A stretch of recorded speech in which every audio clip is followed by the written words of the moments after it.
Me gustaría que comencemos hoy leyendo un pasaje de Apocalipsis. Sería como la introducción de la introducción. Es el mensaje a una de las 7 iglesias, el mensaje a la última iglesia, que es la de la Odisea. Estoy hablando de Apocalipsis capítulo 3, versículo 14.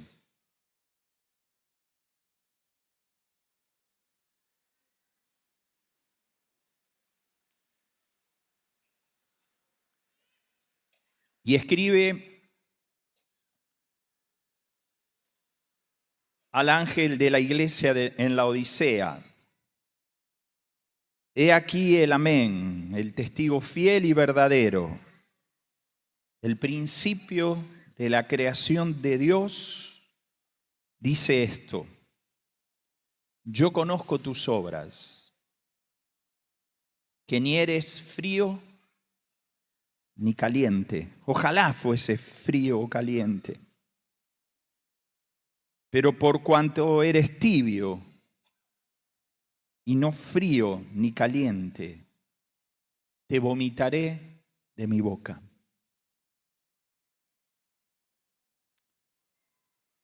Así que quiero hablar de los verdaderos tibios, pero no lo anoten como título, no ese es el título, para nada.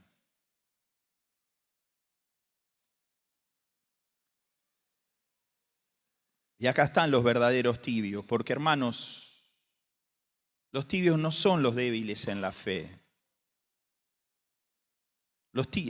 El tibio no es aquel que le cuesta arrancar, que va y viene, que ora un día y al otro no ora, que lucha con sus pecados, presenta batalla y se arrepiente y se quebranta.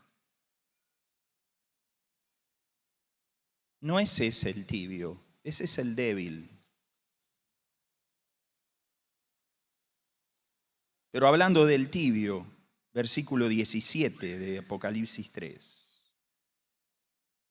Jesús dice: porque tú dices, yo soy rico y me he enriquecido. Escúchenme, mi riqueza no es por herencia, yo me he enriquecido, la hice con mi trabajo, me he enriquecido. Es fruto de mi acción de que soy rico. De ninguna cosa tengo necesidad. Soy tan rico que no tengo necesidad de nada. Y Jesús le dice: ¿y no sabes que tú eres un desventurado, miserable, pobre, ciego y desnudo? Desventurado, o sea, un infeliz, un miserable. Vives en la miseria, eres pobre, no ves nada y estás desnudo.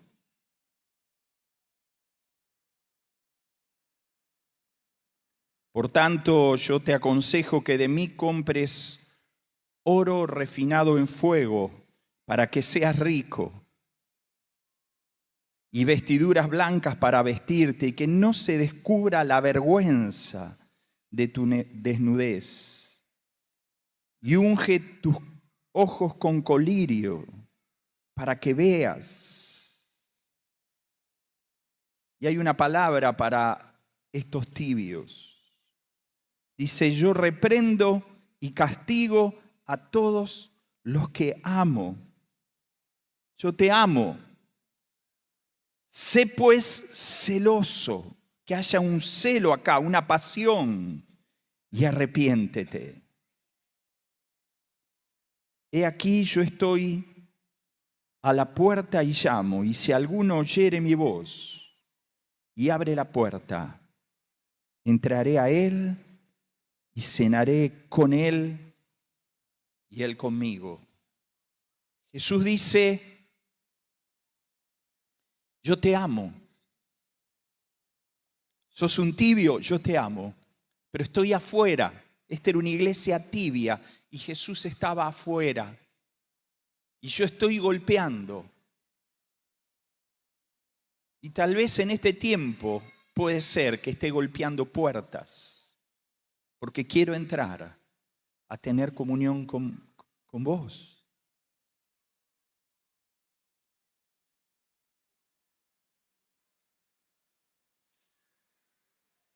En primer lugar, el tibio dice, soy rico y es mi virtud.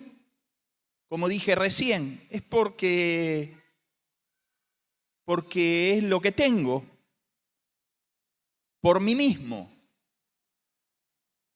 Algunos están maravillados en las revelaciones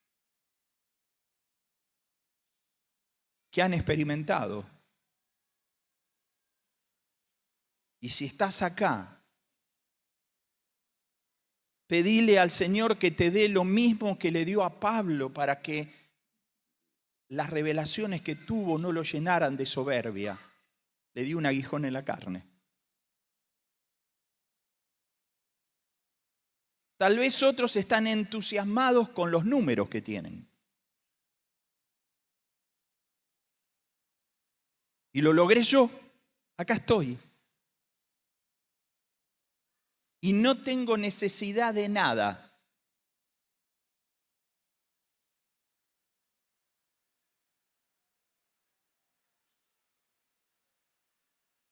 Puedo darles un montón de cosas, pero no necesito que ustedes me den, porque soy rico.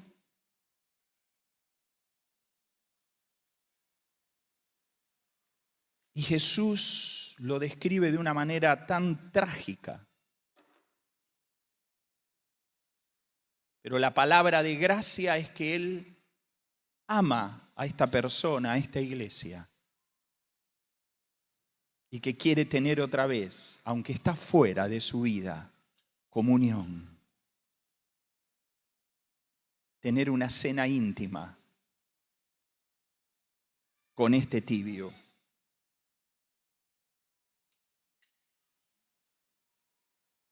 Y lo que quiero hablarles, quiero decirles que me quiero ver primero a mí. Esto está saliendo, calculo, por una pantalla, por YouTube. Y la verdad que me gustaría tener la pantalla ahí para que el que me habla ahí me hable a mí.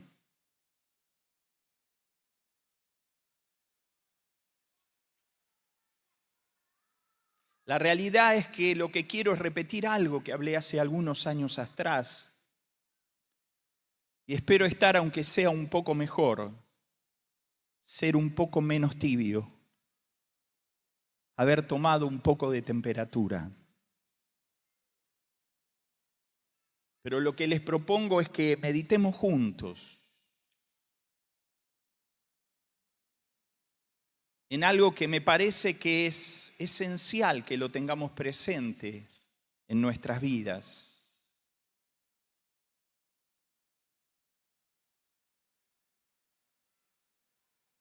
Yo quiero hablarles del orgullo y de la soberbia, porque de esto se trata.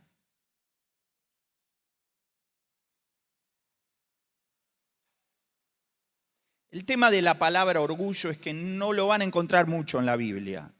Quiero adelantarle, por lo menos en la Reina Valera. Después hay traducciones en lenguaje actual, lenguaje profético, todas las que hay aparece, pero en la Reina Valera, que es la que más usamos, no van a ver mucho la palabra orgullo. Aparece en algunos proverbios y en algún lugar más. No aparece en el Nuevo Testamento.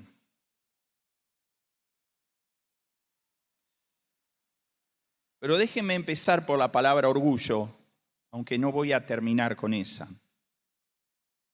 Déjenme darle dos definiciones de la palabra orgullo. Y son definiciones diferentes. La primera palabra o definición de orgullo es un exceso de estimación hacia uno mismo y hacia los méritos propios.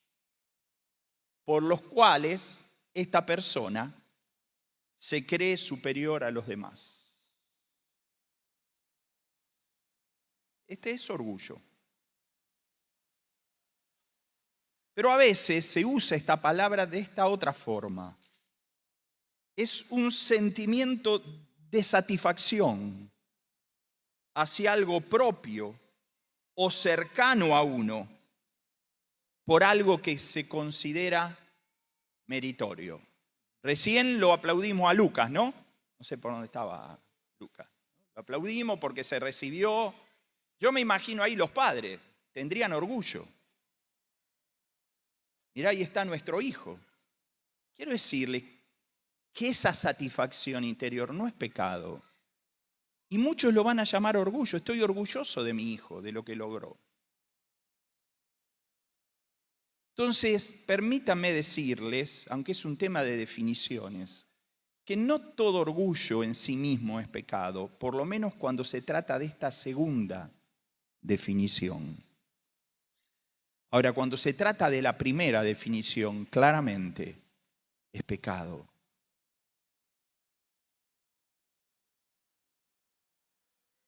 Y ese orgullo, el pecaminoso, tiene un nombre en la Biblia y sí está mucho en toda la Escritura. Y es la palabra soberbia y sus derivaciones.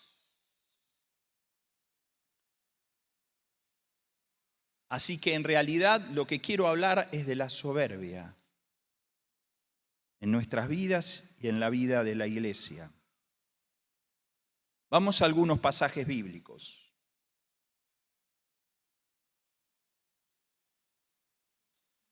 Jesús dijo, bienaventurados, Mateo 5:3, bienaventurados, la primera bienaventuranza. Bienaventurados los pobres en espíritu, porque de ellos es el reino de los cielos, de ellos es el reino de Dios.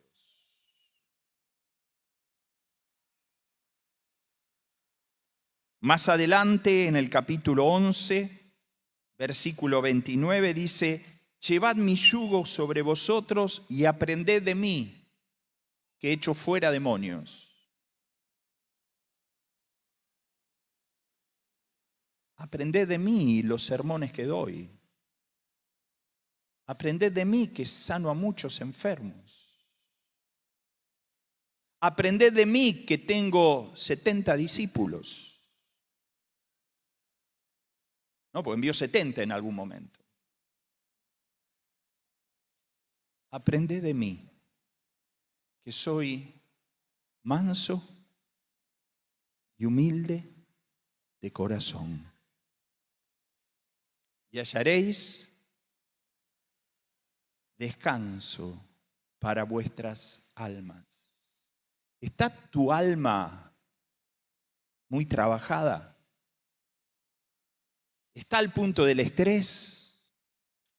¿De que no das más? Puede ser por otras cosas, no lo niego.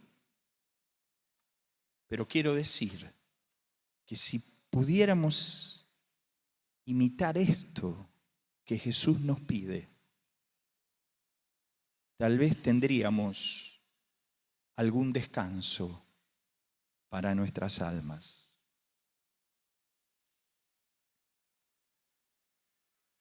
Pedro le habla a los jóvenes, 1 Pedro 5:5. Recién Gustavo le habló a los adolescentes, así que ahora yo les presento a Pedro hablándole a los jóvenes.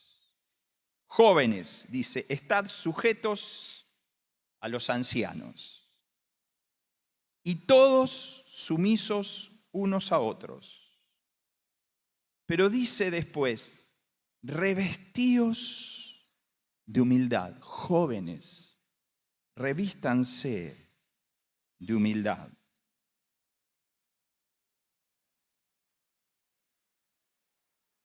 Me acuerdo el día que me recibí. Ya que hablábamos de Lucas, pobre, no lo quiero agarrar de punto a Lucas, ¿no?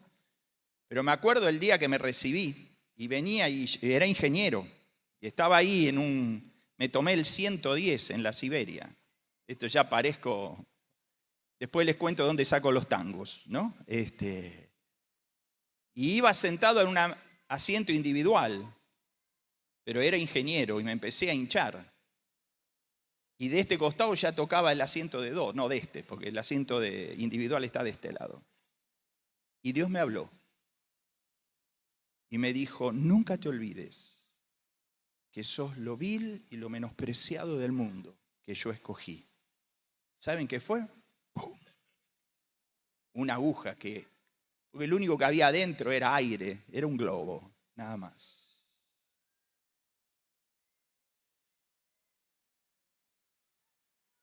Revestíos de humildad, dice 1 Pedro 5:5, porque Dios resiste a los soberbios, vomita a los tibios, resiste a los soberbios, pero da gracia a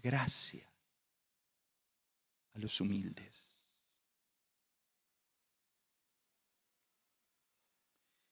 Y esto lo toma Pedro de Proverbios 3:34, pero también en Santiago 4:6 aparece. Esa era una declaración muy fuerte en los primeros cristianos. Dios resiste a los soberbios, da gracia a los humildes. Si quieren, tenemos que ir a aquel pasaje hoy. Gracias a Sergio que nos hizo recitar Hebreos 1 del 1 al 3, ¿no? Poniendo bien en alto la persona de Jesucristo. Pero ahora podríamos recitar otro, que calculo que conocemos también muy bien, que está en Filipenses 2, versículo 5, cuando dice, haya pues en vosotros este sentir que hubo también en Cristo Jesús, el cual siendo en forma de Dios, no estimó el ser igual a Dios como cosa a que aferrarse, sino que se despojó a sí mismo. Otra versión dice, se anonadó, se hizo nada. Una versión en portugués dice, se vació de sí mismo. Y Pablo nos sigue diciendo, haya en ustedes este sentir que hubo en Cristo Jesús, el que nos dijo, aprended de mí, que soy manso y humilde de corazón, quien se despojó, dejó su gloria para ser un bebé y nacer en el comedero de los animales, en un pesebre. El que se despojó a sí mismo y dio su vida, el justo por los injustos. ¡Qué locura! El justo, su vida justa, por mi vida injusta, se despojó. Haya pues en vosotros este sentir. Porque hermanos, quiero decirles, la soberbia es un obstáculo principalísimo. Puede haber otros, pero la soberbia es uno de los principales en nuestra transformación a la imagen de Jesús. ¿Y por qué digo esto? Miren, ante las fallas de carácter, porque, a ver, ¿quién no tiene fallas de carácter? Yo tengo, se las puedo decir yo. Capaz que les digo 5, le preguntan a mi esposa o a mis hijos o a algunos cercanos y hablan de 10 más. El problema no es, el carácter tiene que ser transformado a la imagen de Jesús. El problema es cuando no lo veo. El problema es cuando estoy bien. El problema es cuando es difícil corregirme. Después vamos a hablar un poco más. ¿Qué problema es la soberbia en los conflictos matrimoniales? Las culpas y las responsabilidades de la crisis siempre son del otro. Sea en lo que decimos y a veces no. Yo soy el culpable de lo que me pasa, pero cambia vos. También hay de eso. La soberbia es un problema en los conflictos entre hermanos.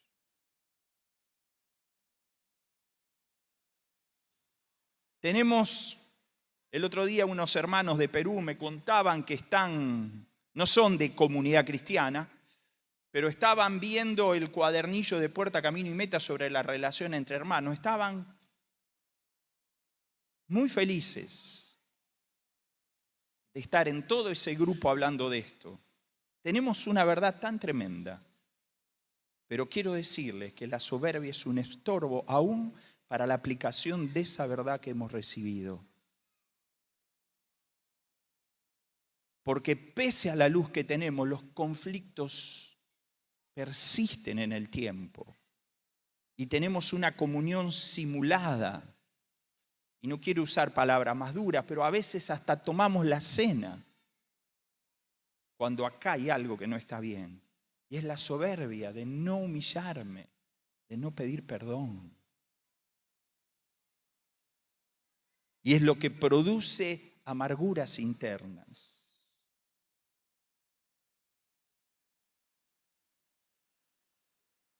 Porque la soberbia es una piedra en el camino que nos hemos planteado de ser transformados a la imagen de Jesús.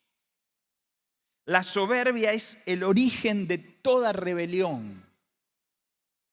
Así fue con la primera rebelión, la de un tal Lucifer, que hoy es Satanás, el adversario. Y cuando aparece en toda su potencia la soberbia en una vida, ella llama a sus hermanos menores, hermanos y hermanas menores. Especialmente esto pasa en el liderazgo, especialmente líderes, discipuladores, nosotros mismos. Aparecen los celos. Le llamo las 3C. Aparecen los celos. Aparecen la competencia. Y aparecen las divisiones. Y alguno debe estar pensando, pero eso no es C. Bueno, aparecen los cismas. Y un cisma viene de una palabra griega que es una hendidura en algo que es una sola cosa. Es una rajadura.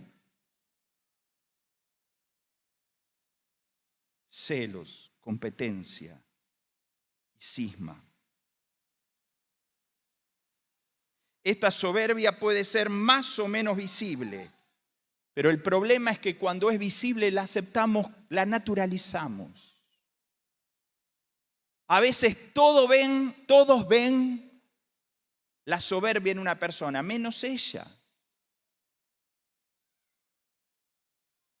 Y de paso digo, alguno puede estar diciendo, yo no soy soberbio porque yo tengo una baja estima, una autoestima tan baja que yo no soy soberbio. Quiero decirte que podés serlo igual, porque no te crees gran cosa, pero querés serlo.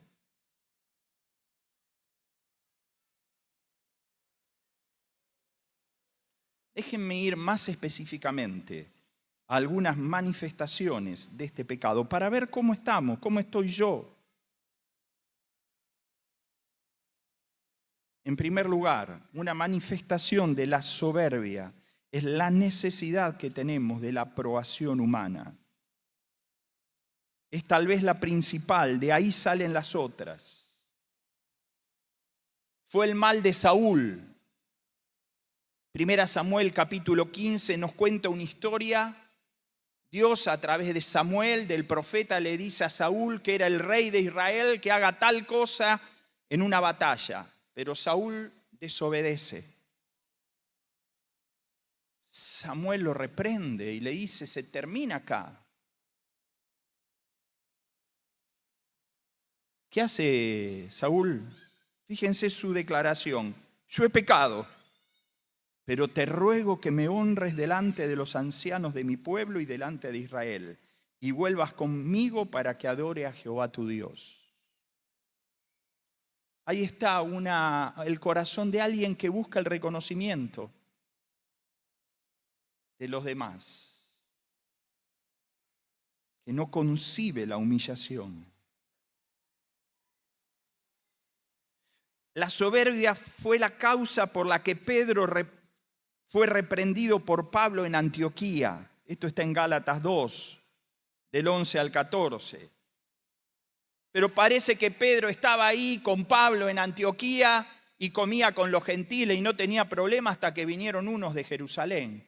Y ahí Pedro se hizo porque quería ser aprobado por los que habían venido de Jerusalén.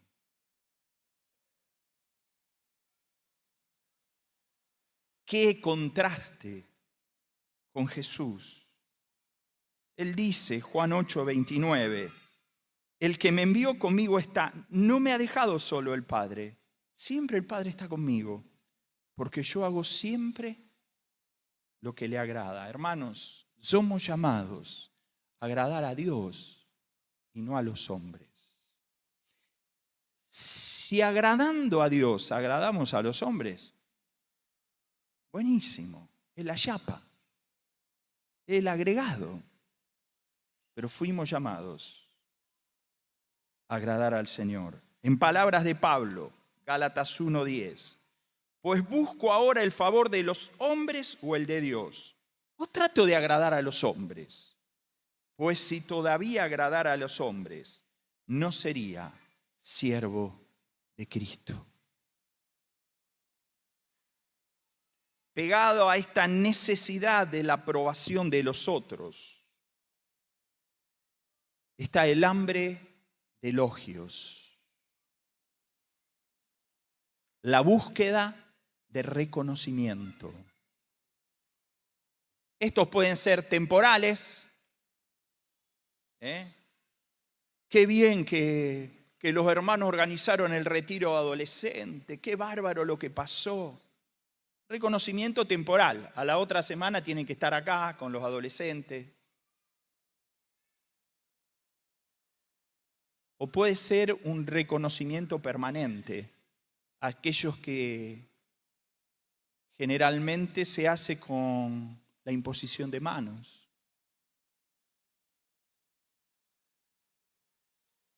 Y para algunos se vuelve una cuestión muy cara, muy importante en su vida.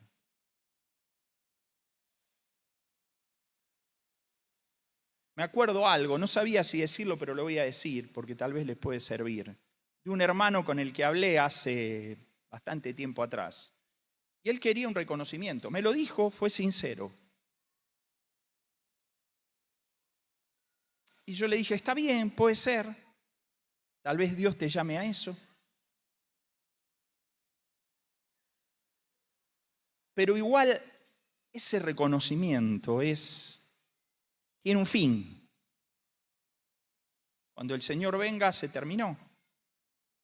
Digo, pero tengo un reconocimiento permanente y eterno para tu vida. ¿Cuál? Me dice. Orá al Señor para que en la persecución te corten la cabeza. Porque en la Biblia hay una promesa de reconocimiento eterno para aquellos que han sido martirizados al final de los tiempos.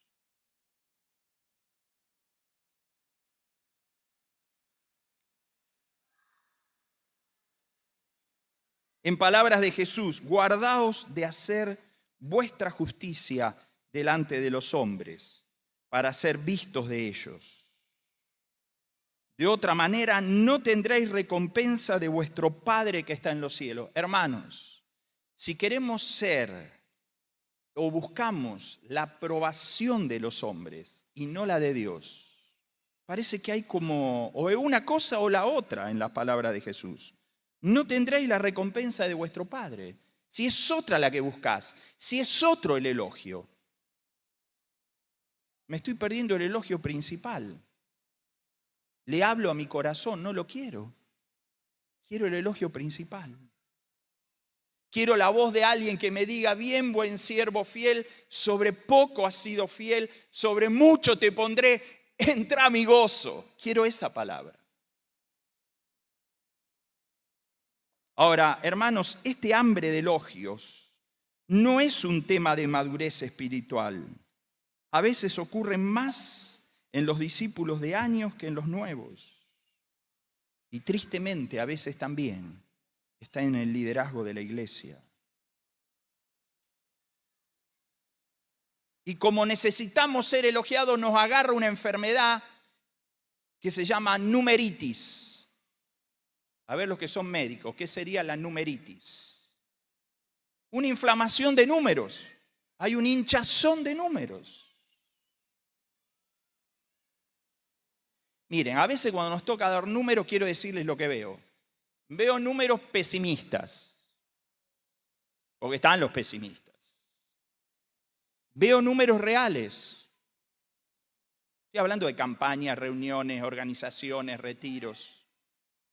Veo números directamente mentirosos.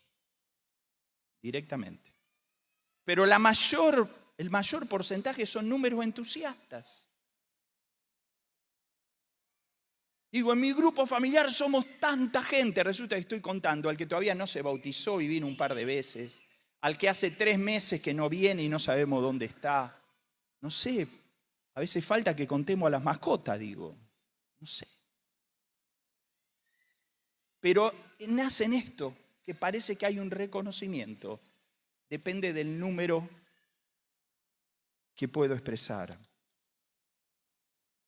Ahora, cuando hablo de elogio, no estoy diciendo que no nos animemos unos a otros. Yo quiero, si los hermanos del retiro de adolescentes hacen un buen trabajo, quiero animarlos y quiero elogiarlos. El problema no está en que yo elogie a los demás, el problema está en ese demás, cómo toma el elogio mío o si se cree que él tiene alguna gloria especial.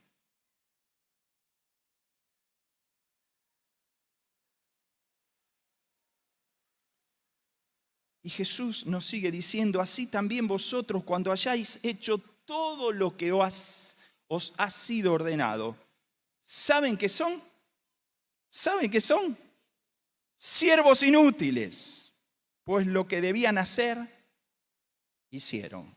Bueno, yo quiero tomar las palabras de un hermano muy querido, que él dice: ¿saben? Yo soy un candidato a siervo inútil, porque todavía no hice todo lo que me dijeron que haga. Así que ni siquiera para eso, un candidato.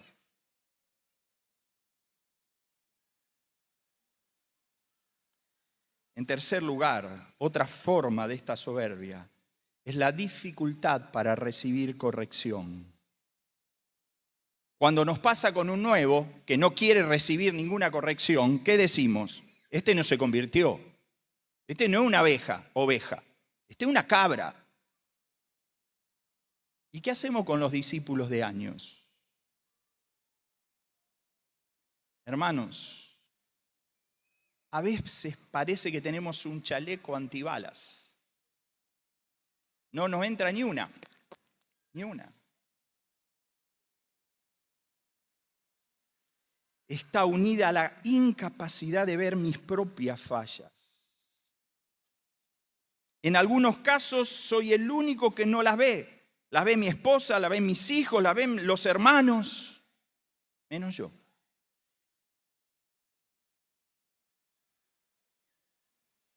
Y esto se vuelve más grave cuando se da en el liderazgo de la iglesia.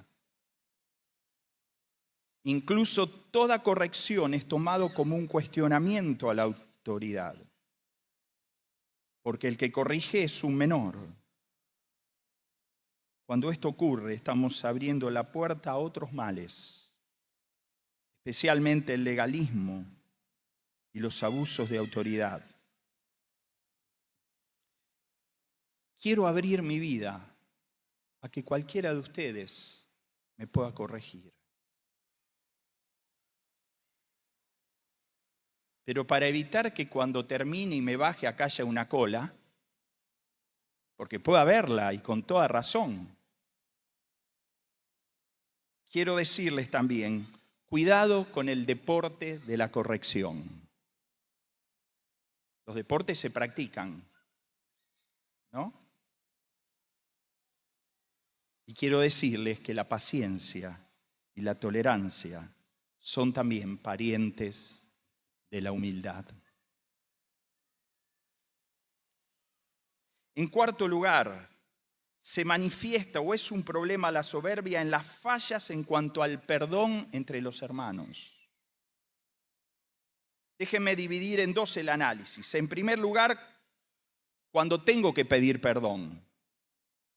O sea, cuando lograron que reconozca mi falla, mi pecado, mi ofensa hacia ustedes. Pero pedimos perdón mencionando los atenuantes. No estaba en un buen día. Justo estoy presionado por muchas cosas, por eso reaccioné así. Hermano, si estuviste mal, estuviste mal. Si estuve mal, estuve mal. Se manifiesta la soberbia cuando es una retractación, un perdón ligero, así nomás, y sin profundidad, para arreglar, sin constricción. Cuando es sin humillación personal, cuando tiendo a preservar mi imagen. Hay soberbia cuando pido perdón sin reparación. Porque cuando la ofensa es pública, es ahí donde tengo que pedir perdón. Si yo hablé mal de alguien delante de todos ustedes, le tengo que pedir perdón. Y si hablé mal de alguien en mi estado de WhatsApp, en mi Instagram, en cualquier otra red, es ahí para que todos los que leyeron mi ofensa puedan leer también mi humillación y mi pedido de perdón.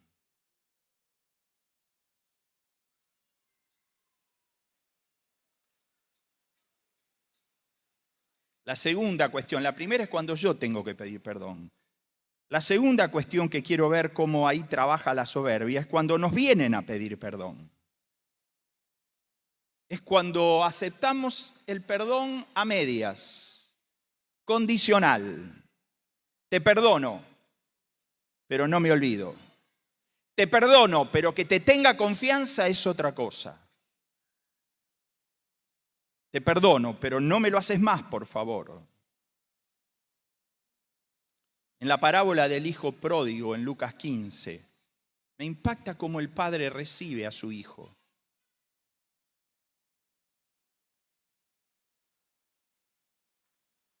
Lo abraza. Muerto era mi hijo y ha revivido. Hace fiesta. Lo viste con dignidad. Es el perdón del Padre. Hermanos, así nos perdona el Padre.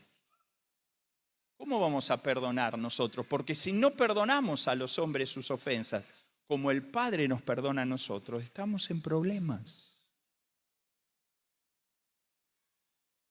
Me gustó algo que leí sobre el perdón de Dios. Dice que cuando pecamos, nuestro pecado se registra en dos lugares, acá y en los cielos. Y nosotros nos arrepentimos, de todo corazón estoy hablando. Y en los cielos, donde tenemos el abogado, se borra el pecado automáticamente. El tema después es solucionarlo acá, porque nos queda. Me gustó este pensamiento. Pero quiero remarcar acá cómo es el perdón de Dios, porque así tenemos que perdonar. En quinto lugar, la soberbia a veces se manifiesta en nuestra forma de juzgar a los demás. Y la pregunta es, ¿tenemos que juzgar o no tenemos que juzgar? Jesús dijo, no juzguéis, Mateo 7:1, para que no seáis juzgados. ¿No querés ser juzgado? No juzgués. Pero después dice algo más. Porque con el juicio con que juzgás seréis juzgados y con la medida con que medís os será medido. ¿Y por qué mirás la paja que está en el ojo de tu hermano y no echas a ver la viga que está en tu propio ojo. O sea, Jesús, ustedes saben cómo sigue. Jesús no está hablando de no juzgar, pero está diciendo no seas hipócrita al juzgar. Y la realidad que Pablo nos habla muchas veces de que vamos a tener que juzgar a falsos hermanos, a falsos profetas, litigios entre hermanos, profecías. Vamos a tener que juzgar todas las cosas. Después dice que en el futuro vamos a juzgar a todo el mundo y vamos a juzgar a los ángeles. Entonces, ¿cuál es el problema del juicio o el juzgar? Cuando juzgamos como si fuéramos Dios, ahí está la soberbia. Nos creemos Dios y de esa forma juzgamos a los demás.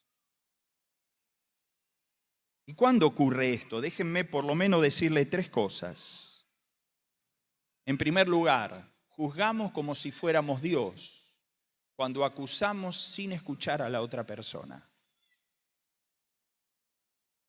Aún en el mundo, si alguien es acusado de algo, va con un abogado que estudió un montón de años para que lo defienda, porque tiene que defenderse de la acusación. Y a nadie se lo condena sin escucharlo. Cuando nosotros no escuchamos a aquel que vamos a marcarle algo de su vida, estamos haciéndolo como si fuera Dios, como si fuéramos Dios, perdón. En segundo lugar, juzgamos como si fuéramos Dios cuando juzgamos su corazón y no los hechos de su vida. Vamos más allá, a donde solo Dios puede ir. Vos hiciste esto que hiciste porque en realidad lo que te pasa es esto, lo otro. Y no tenemos hechos para comprobar lo otro. Sabemos que hizo tal pecado. Eso es lo que tenemos que corregir. De lo demás, de las intenciones del corazón, no podemos encargarnos. Deja que Dios se encargue. En tercer lugar, juzgamos con soberbia cuando hacemos público el juicio que estamos teniendo en privado. No estoy hablando de los pecados escandalosos, que no hace falta hacerlos públicos, ya son públicos.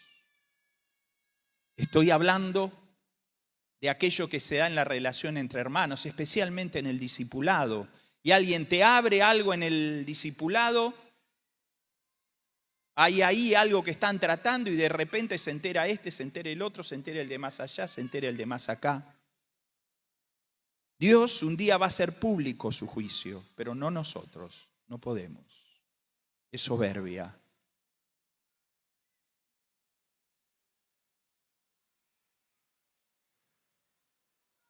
Tenemos que tener cuidado porque es también una expresión de la soberbia, la falsa humildad.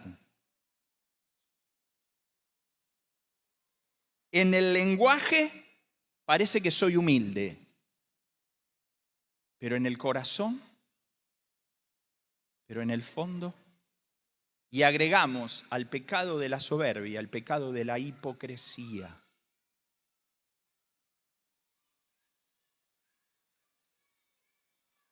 Son aquellos que dicen esa expresión graciosa, estoy orgulloso de lo humilde que soy, ¿no? Es esa expresión que por ahí se usa, ¿no?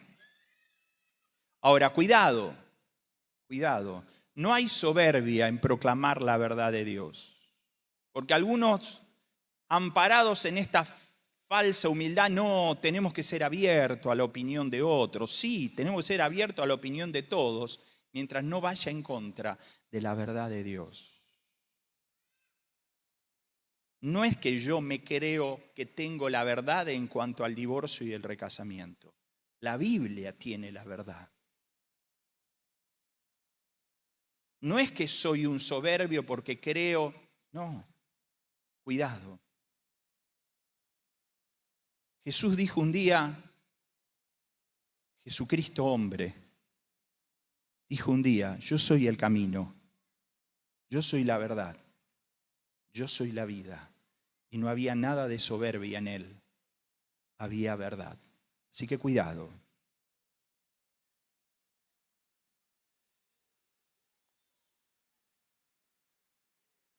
Y por último, la última manifestación de la soberbia que quiero mencionar. Le llamé la soberbia de nosotros.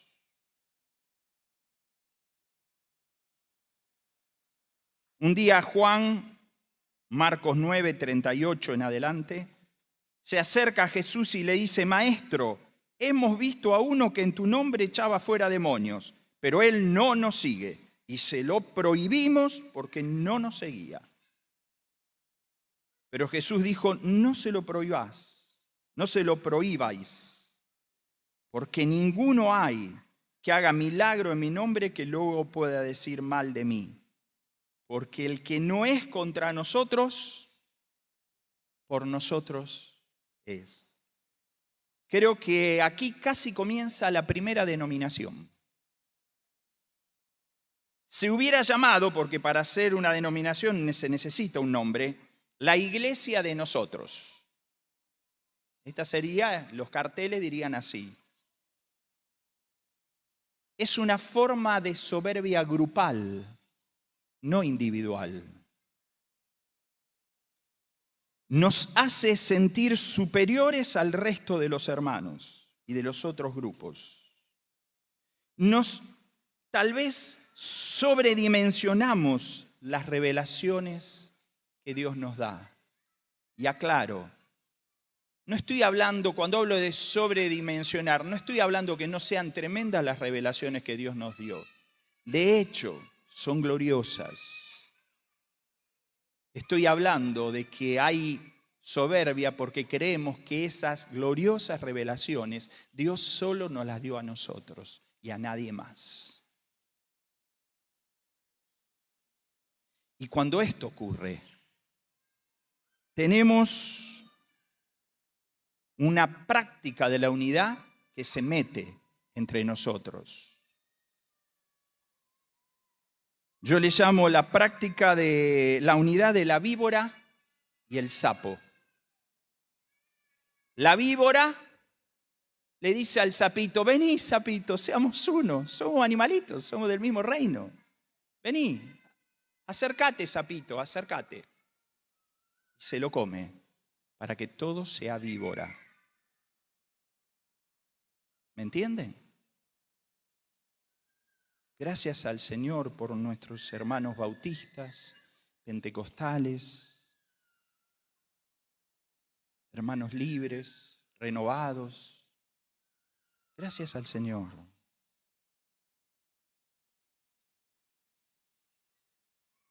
Y Jesús da una regla muy clara. Dice, el que no es contra nosotros, por nosotros es. No quiero que ahora me lo respondan, pero le podrían preguntar a Néstor, a Hugo, a Víctor, que ellos los martes se reúnen con todos los pastores, ¿no? Yo calculo que ellos llegan ahí y nadie les viene a discutir cosas, ¿no? Vienen a tener comunión, ¿está bien? No es contra nosotros. Y si no es contra nosotros, es por nosotros. Somos la iglesia del Señor, que el Señor va a venir a buscar.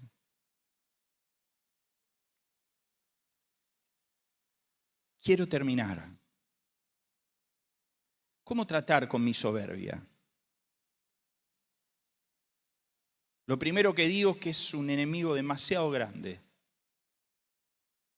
Dios tiene que tratar con mi soberbia. Pero no es que me siento a tomar mate mientras Dios trata con mi soberbia. No funciona así. Tiene que haber una actitud mía en el corazón.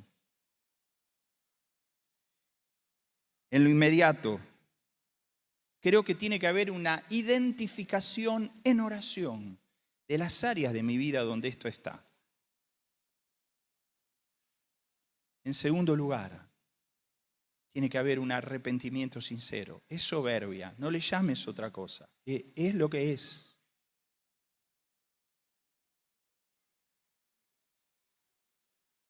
En tercer lugar, tiene que haber un cuidado diario del corazón. Todos los días nos ensuciamos, todos los días nos bañamos de la soberbia. Pero quiero decirles que esto no va a ser suficiente, no lo es. Es cansador. Necesitamos un proceso de transformación. ¿Y cómo logramos ese proceso de transformación? Déjenme leerles 2 pasajes, ya terminando.